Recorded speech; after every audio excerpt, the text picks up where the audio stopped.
Olá, você está no canal Mais Pague.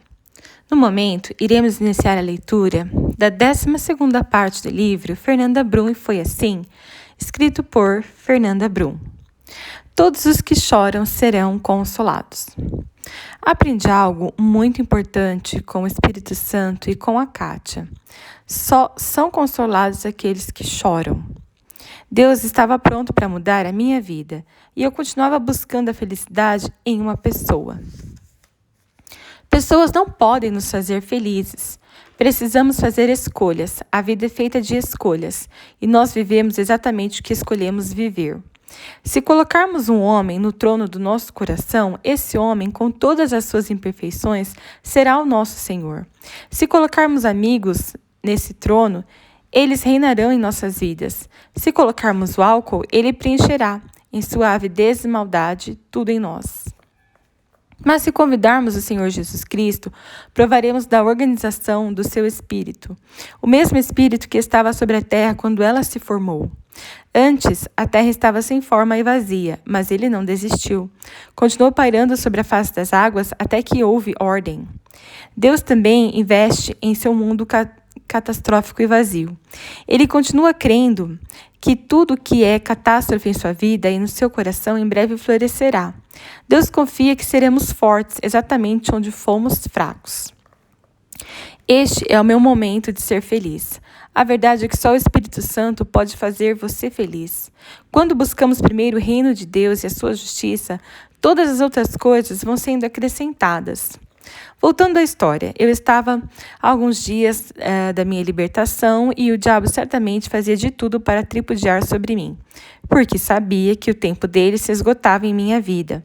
Por isso ele estava usando todas as armas. A partir do ano seguinte, eu pisaria nele. Os anjos estavam em batalha. Minha avó orava e jejuava por mim há vários dias. Parecia uma perseguição de crentes por onde eu andava.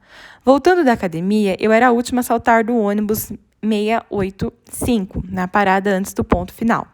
Puxei a sineta, o ônibus freou e eu fui andando para a porta, com meu gingado carioca para não cair. Quando parei perto da porta para saltar, o motorista me olhou e disse: "Fernanda."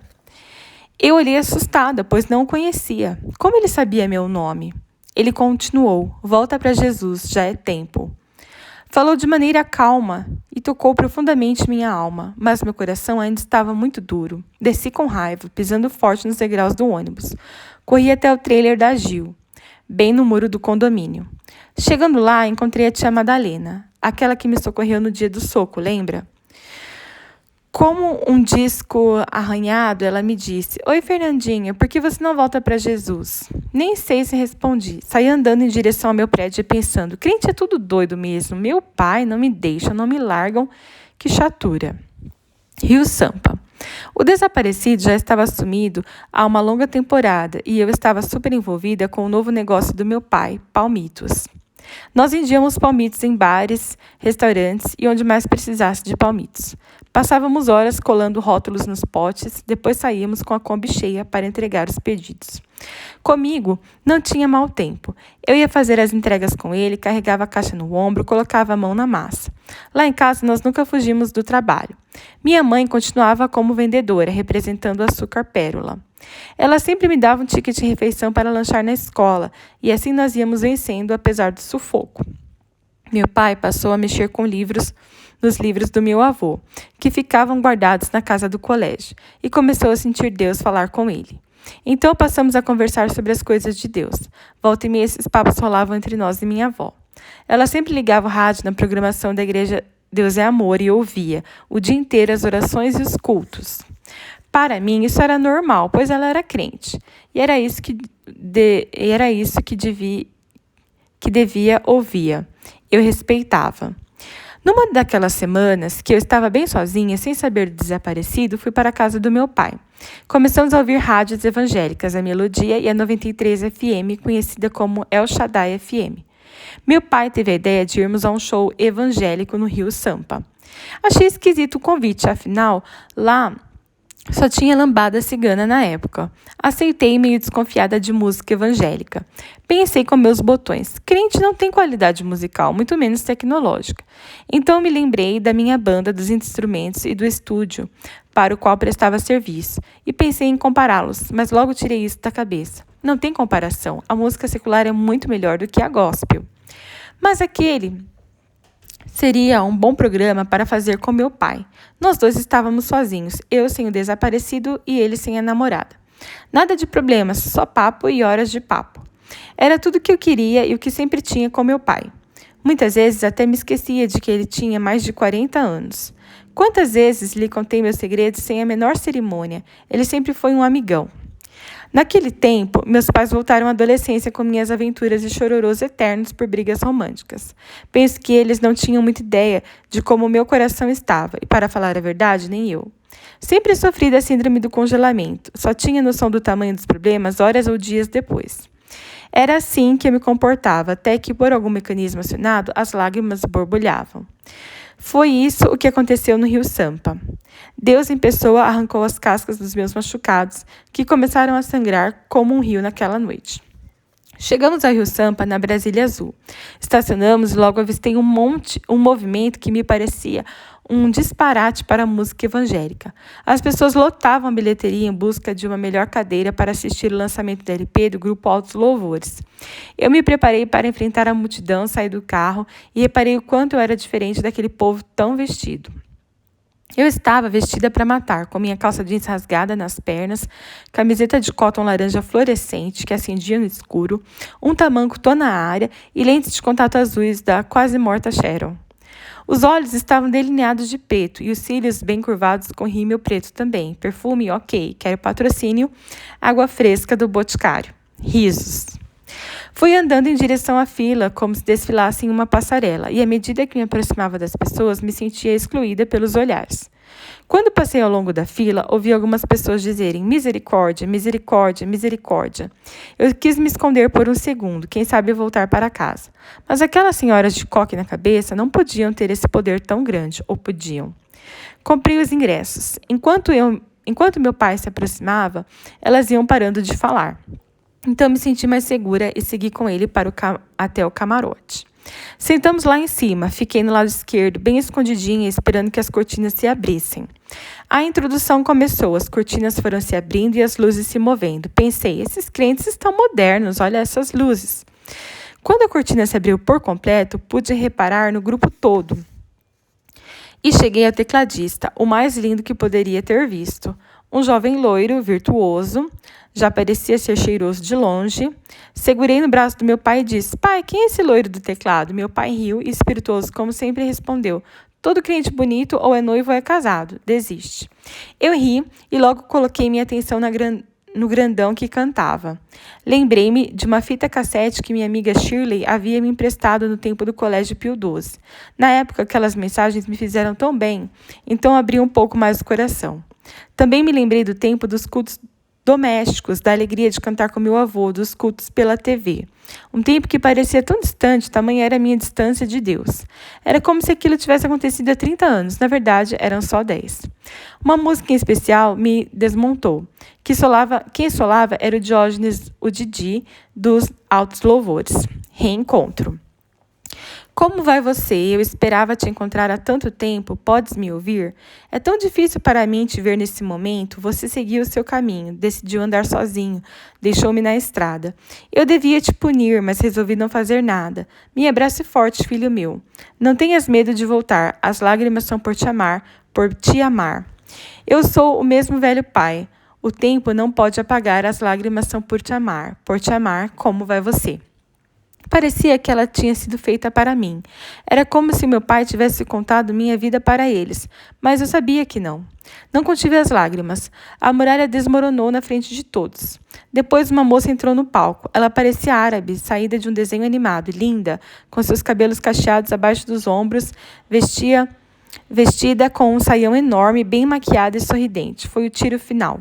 Ela começou a cantar a canção preferida da Shirley, que estava escrita em meu diário do Garfield desde a 5ª série. Eu não tinha ideia de quem cantava, mas sei que era a primeira música da fita, e eu a sabia de cor, brilhante. Brilhante. Existe um brilho que eu não posso ver, mas está em mim para que o mundo possa crer. Existe um Deus que mudou meu ser, que dá paz e um caminho para quem o receber. Ninguém crê na força da persuasão. Na sabedoria humana não existe a solução. Eles querem ver o brilho em meu viver. Para crer que existe luz, querem ver em mim Jesus. Brilhante será o meu viver. É o mais puro brilho que os homens querem ver. Brilhante será o meu viver. É o mais puro brilho que os homens querem ver. Quando o poder de Deus transforma o coração, faz surgir um novo brilho, faz o mundo acreditar na salvação. Aquele era um ambiente novo para mim. Eu sentia como se todo lugar estivesse embaçado, envolto por uma nuvem fina que não se dissipava. Não sabia se os meus olhos estavam embaçados de tanto chorar ou se realmente havia uma atmosfera diferente em todo o auditório. Aqueles jovens eram tão tremendamente cheios de graça, brilhantes, que eu me sentia fosca. Eles eram tão bonitos que, mesmo na minha melhor roupa, eu não conseguiria me sentir bonita como eles. Percebi que aquela beleza e o brilho não podiam ser comprados, pois vinham de Deus. Desejei ser como eles. De repente, a música que me fez soluçar foi tocada. Entre nós outra vez. Foi tão triste ver no teu olhar a dor que ali sentias. Como troca por tão grande amor, te cravaram numa cruz. Ninguém mais poderia, além de ti, perdoar os meus pecados, com autoridade garantir vida eterna e paz. Mas a cruz não conseguiu vencer. O autor da minha vida, aleluia, Cristo reviveu. Entre nós, vive outra vez. Novamente eu posso adorar, em espírito e em verdade, declarar de novo meu amor a Jesus, meu Rei e meu Salvador. Todas as minhas forças naturais foram sugadas pela quantidade de amor e misericórdia derramados sobre mim naquele lugar. Parecia que eu flutuava. Fui tomada por uma alegria e uma leveza sobrenaturais. A pregação cantada deu lugar a um apelo, e a minha vida nunca mais foi a mesma a partir daquele momento. Pediram para que as pessoas que desejavam entregar a vida a Jesus levantassem a mão e para orar com eles. É claro, eu levantei com muita fé e repeti a oração. Saí de lá com um sorriso diferente nos lábios. No fim do show, eu e meu pai fomos até a banca de discos e cassetes e lá fizemos um strike. Compramos tudo que podíamos do grupo Alto Louvores. Cheguei em casa e comecei a ouvir os louvores no sonzinho do quarto. Foi aí que algumas coisas diferentes começaram a acontecer. À medida que eu me fechava no quarto para escrever e ouvir as músicas, minhas lágrimas rolavam involuntariamente, e muitas vezes eu ia parar no chão sem perceber como. Quando acabava um lado da fita, eu apenas estendia o braço, virava a fita e continuava ali no chão, no meio da minha poça de lágrimas, enquanto via as mensagens dos louvores. Deus estava se achegando a mim numa velocidade que eu não podia compreender. Como ele podia me amar, eu não merecia, pois o havia deixado. Mas ele insistia em se revelar a mim, e a conspiração estava só no começo. Minha avó estava bem ligada no que acontecia comigo, e resolveu começar uma campanha de jejum completo e oração por 3 dias em meu favor. Eu não sabia o que viria pela frente, só sabia que estava adorando minha nova experiência e desejei que aquele show nunca tivesse acabado. Poderia ficar ali eternamente. Eu não queria voltar para os meus problemas, não queria encarar minhas dores, mas era exatamente isso que Deus estava me ensinando. Ele desejava me ensinar a vencer e a crescer. Desejava me libertar de tantas coisas, de tantos laços. Definitivamente, eu ainda estava no laço do passarinheiro e dependia só de mim o que ainda iria acontecer. Festa surpresa. Era meu aniversário e o desaparecido resolveu aparecer. Eu estava super chateada, mas sabe como é, né? A gente sempre perdoa. Ele disse, vamos a uma festa, tá todo mundo lá. Eu me arrumei toda alegrinha porque era meu aniversário e percebi que ele tinha se lembrado. Minha mãe se despediu de mim na janela, vestida com seu hobby rosa. Eu assinei para ela, toda sorridente, dentro do corcel 2 bege. Chegamos à casa de uma de suas namoro-primas, em Coelho Neto. Eu não gostei muito, mas aceitei. Afinal, era meu aniversário e tudo seria maravilhoso, pelo menos naquele dia. Estavam todos lá, os pais, irmãs e irmãos dele e alguns amigos da renovação carismática. Meu coração explodiu de alegria. Peguei um copo na bandeja e fui dançar, toda contente. De repente, eu escutei o zum-zum que vinha da escada do terraço. Os pais dele estavam subindo com o bolo. Que legal, eu pensei. Todos começaram a cantar parabéns para você, batendo palmas e olhando para o bolo. Eu achei que fosse chorar de tanta felicidade quando o bolo passou por mim e seguiu em direção à namoro-prima. Eu não pude acreditar no que estava vendo. Como eu fui tão idiota de pensar que ele tinha preparado uma festa para mim. Aquela não era a minha festa surpresa. Eu queria que o chão se abrisse. Queria um kit avestruz para enfiar minha cabeça num buraco no chão. Eu não podia nem ficar com ciúme, para não parecer imatura. Pensei, faz cara de paisagem, Fernanda. Continua rindo, cantando, batendo palmas, sorria. Dê parabéns para o aniversariante. Segurei a onda. Era mestre nisso. A festa continuou normalmente, sem que ninguém percebesse o acontecido. Eu desci do terraço para a sala e ninguém percebeu. O buffet estava um pouco afastado da parede e foi ali mesmo que eu caí entre a parede e o móvel. Era dezembro, alto verão. Alguém entrou na sala e ligou um ventilador. Fiquei lá, nem dormindo nem acordada, só dormente, torcendo para o mundo girar mais depressa e aquela noite acabar logo. Por volta das 2 da manhã, alguém me encontrou. O desaparecido estava tão chapado quanto eu, não podia dirigir. Um de seus irmãos pegou o corcel e me levou para casa. Fui chorando ao lado dele e não sei se disse alguma coisa, acho que só chorei. Quando cheguei ao condomínio, minha mãe estava na janela do mesmo jeito que a deixei. Eu não devia ter saído de casa. Devia ter ficado com a única pessoa que não se esqueceu do meu aniversário, minha mãe. Nem me lembro de como fui dormir naquela noite, mas sei que os céus estavam conspirando pela minha conversão. Muito obrigada por acompanhar a leitura da 12ª parte do livro Fernanda Brum e Foi Assim.